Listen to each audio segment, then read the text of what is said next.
Afternoon students.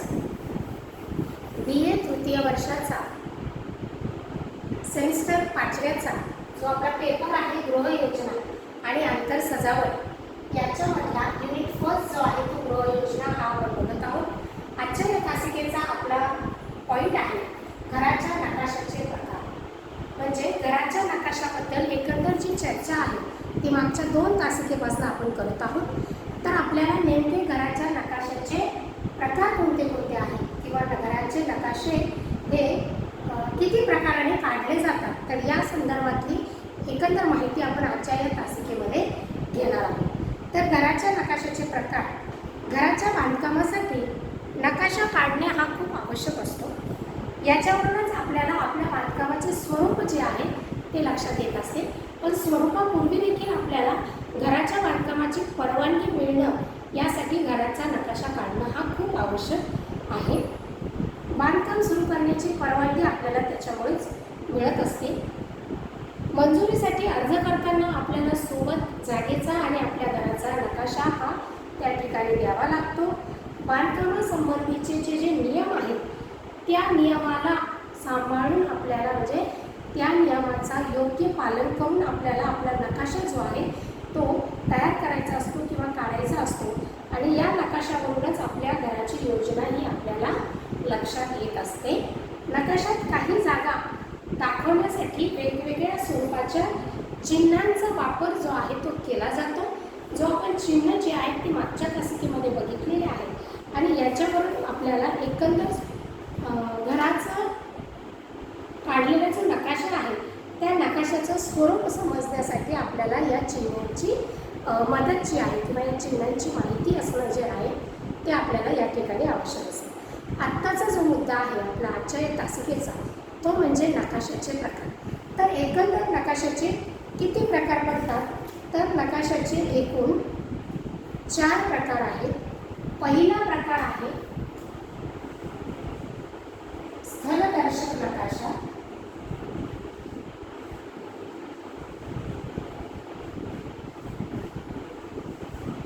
दुसरा प्रकार आहे दर्शनी भाग दर्शक नकाशा.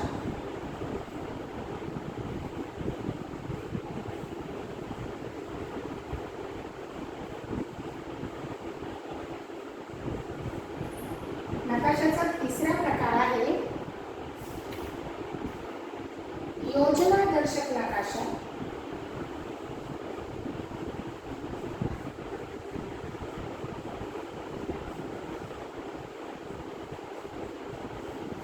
आणि चौथा प्रकार आहे छेद दर्शक नकाशा. तर एकंदर नकाशाचे हे प्रकार जे आहेत हे 4 प्रकार आहेत.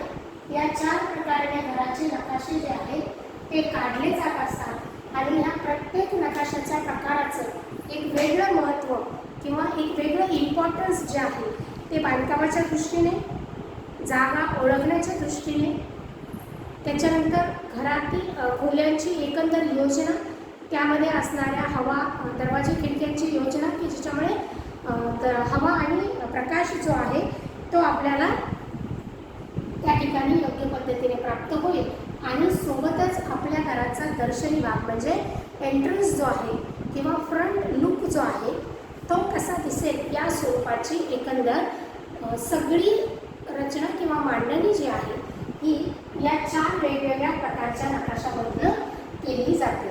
तर आता सुरुवातीला आपण बघूया की स्थलदर्शक नकाशा म्हणजे काय किंवा स्थलदर्शक नकाशामध्ये नेमकं काय सांगितलं जातं. यालाच इंग्लिशमध्ये साईट प्लॅन म्हणजे लोकेशन प्लॅन असं देखील म्हटलं जातं. आता याच्यामध्ये जागेची एकंदर लांबी, रुंदी, एकंदर जागेचा आकार जो आहे तो याच्यामध्ये दर्शवलेला असतो.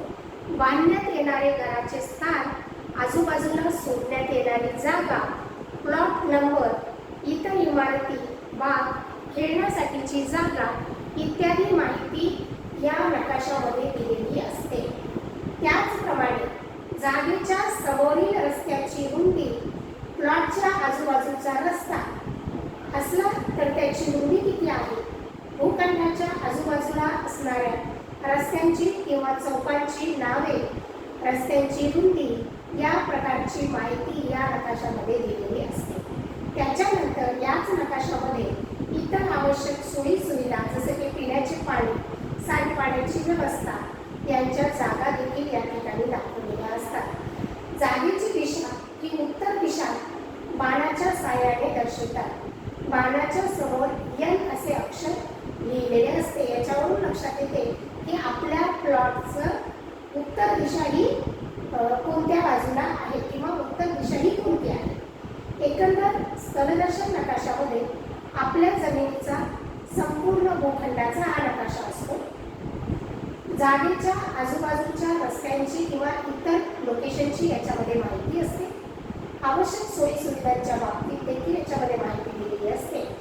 दिशा ही सविस्तर याच्यामध्ये दाखवली जाते. म्हणजेच पूर्ण जागेची व्यवस्थित माहिती किंवा कल्पना ही या नकाशाच्या माध्यमातून व्यक्तीला घेता येते किंवा येते. म्हणजे साधारणपणे स्थलदर्शक नकाशामध्ये किंवा साईट लोकेशन प्लॅनमध्ये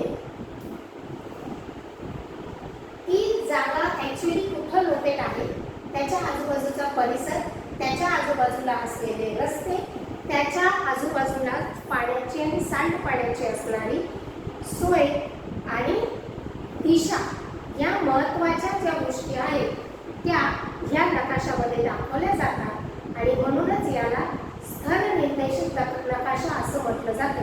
म्हणजे त्या स्थळाची एकंदर इत्थंभूत माहिती किंवा डिटेल माहिती जी आहे ती या नकाशाच्या माध्यमातून दाखवली जात असते किंवा या नकाशामध्ये या सर्व गोष्टींची नोंद जी आहे ती केलेली असते.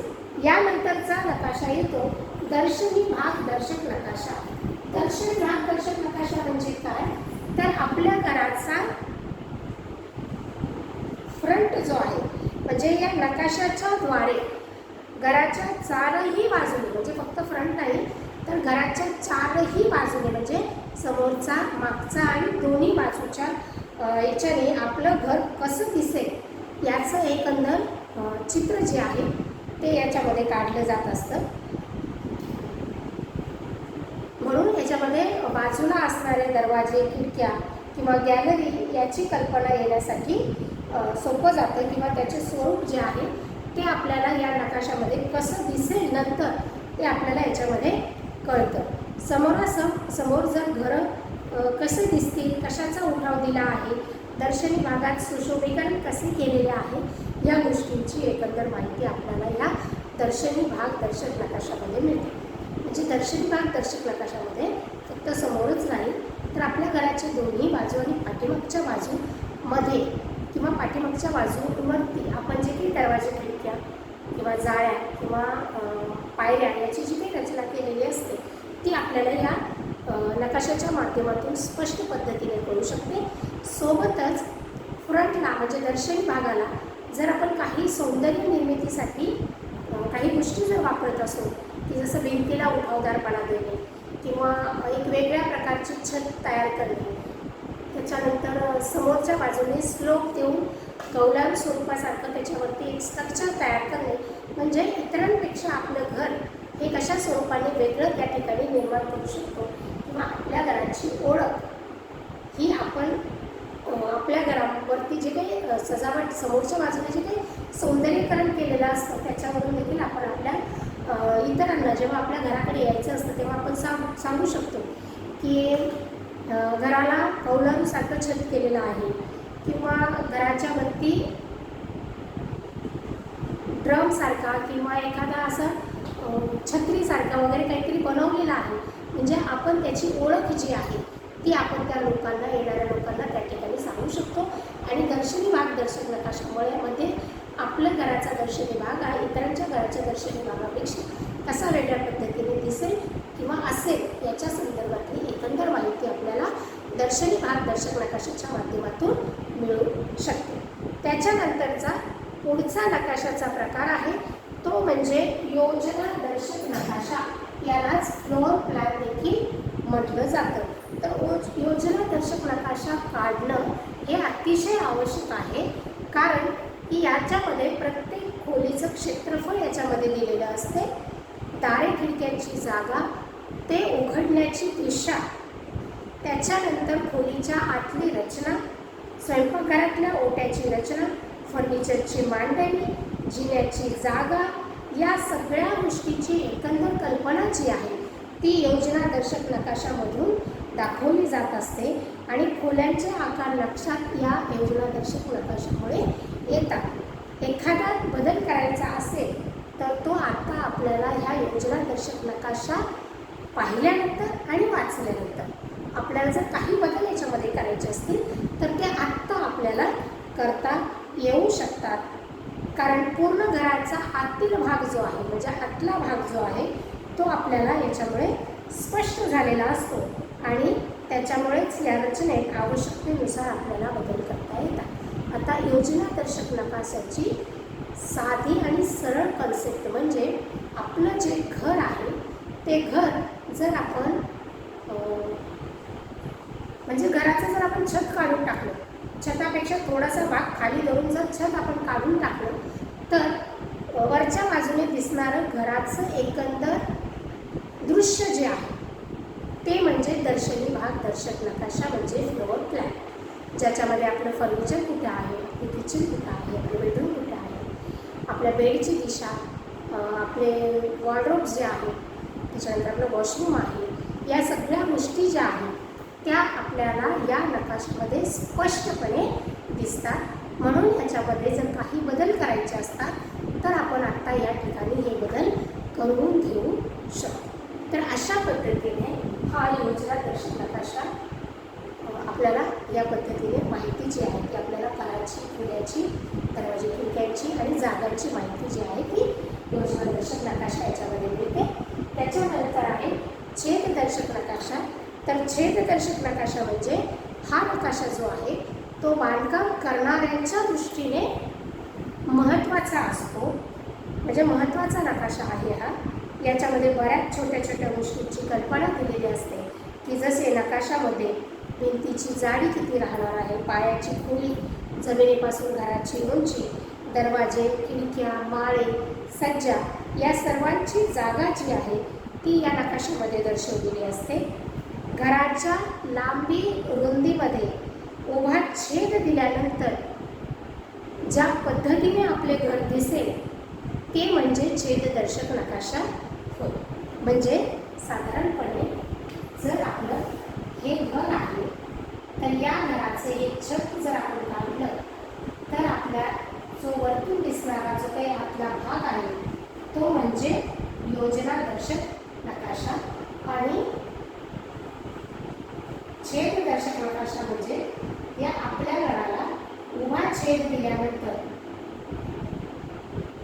या बाजूने इकडे दिसणारे जे काही भाग आहेत, जसं याच्यामध्ये भिंतीची जाडी किती आहे, जिना कशा आहे, त्याच्यानंतर याच्यामध्ये दरवाजे, खिडक्या, माळा, या माळे जी ठेवलेले आहेत, सज्जे जे ठेवलेले आहेत, याची रुंदी किती आहे आणि एकंदर किती म्हणजे उंची, घराची उंची, आपला पाया किती खोल आहे म्हणजे पायाची उंची किंवा खोली, यासारख्या स्वरूपाची एकंदर आणि इत्तमभूत माहिती जी आहे ती आपल्याला ह्या छेददर्शक नकाशाच्या माध्यमातून मिळते.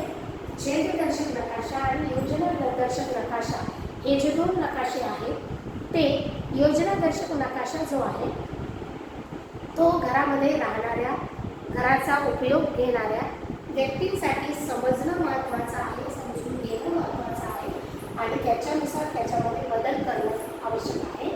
आणि छेददर्शक नकाशा जो आहे हा बांधकाम करणाऱ्या व्यक्तीसाठी महत्त्वाचा आहे, कारण की याच्यानुसार त्याला बांधकामासाठी लागणारं साहित्य, बांधकामासाठी लागणारा कालावधी आणि बांधकामाची मजबूती, या सगळ्या गोष्टींची एकंदर माहिती जी आहे ती बांधकाम करणाऱ्या व्यक्तीला या छेददर्शक नकाशाच्या माध्यमातून मिळू शकते. तर आत्ता आपण या ठिकाणी एकंदर नकाशाचे 4 प्रकार आहेत, म्हणजे घराच्या बांधकामाच्या नकाशाचे इथे 4 प्रकार आहेत. पहिला नकाशा म्हणजे स्थळदर्शक नकाशा, दुसरा नकाशा म्हणजे दर्शनी भागदर्शक नकाशा, तिसरा नकाशाचा प्रकार म्हणजे योजनादर्शक नकाशा आणि चौथा प्रकार म्हणजे छेददर्शक नकाशा. तर हे 4ही स्वरूपाच्या नकाशे जे आहेत ते इंजिनिअरकडे काढून घेतल्यानंतर याच्या आधीच्या तासिकेमध्ये आपण जे घराच्या नकाशामध्ये वापरण्यात येणारी चिन्ह बघितलेली आहेत, तर त्या चिन्हांचा उपयोग ह्या नकाशामध्ये केलेला असतो. त्याच्यावरून आपल्याला हा नकाशा समजणे किंवा समजून घेणे आणि समजून सांगणे ह्या गोष्टी सोप्या होत असतात. तर अशा स्वरूपाने आपण आता या ठिकाणी नकाशाचे घराच्या नकाशाचे एकूण 4 प्रकार आहेत. तर त्या 4 प्रकाराची इन डिटेलमध्ये माहिती जी आहे ती आपण आत्ताच्या या तासिकेमध्ये बघितलेली आहे. पुढच्या तासिकेमध्ये आपण याचा पुढचा विषय घेऊन पुढचा टॉपिक घेऊन पुन्हा भेटूया.